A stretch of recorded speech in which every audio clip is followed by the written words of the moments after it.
guys! Welcome back to my channel. It's me, Satch.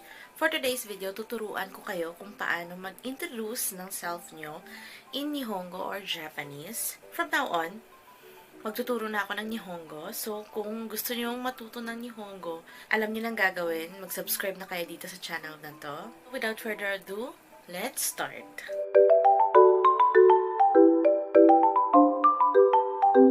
So, this is how you introduce yourself in Nihongo. Hajimemashite, watashi wa Sachiko desu. Yoroshiku onegai shimasu. Okay. So, yung first line is hajimemashite. Hajimemashite. Hajimemashite.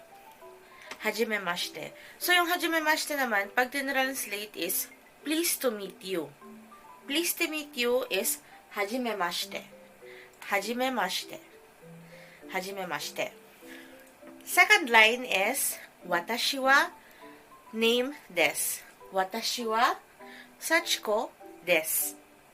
So, yung translation naman is I am Sachiko. I am Sachiko. Watashi wa Sachiko desu. Watashi wa name desu. Okay? Ang third line naman is yoroshiku onegai shimasu. Literally, ang translation is please be good to me. Pag introduction of self naman, in Nihongo, ang meaning nito is pleased to meet you ulit. Okay? Yoroshiku onegai shimasu. Yoroshiku onegai shimasu.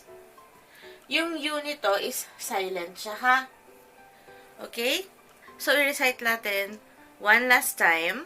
Hajimemashite, watashi wa Sachiko desu. Yoroshiku onegai shimasu. Hajimemashite, watashi wa your name desu. Yoroshiku onegai shimasu. So, that's it for our first Nihongo lesson. And kung gusto nyong matuto ng Nihongo, please subscribe to my channel and please the notification bell para updated kayo every time na mag-upload ako ng video.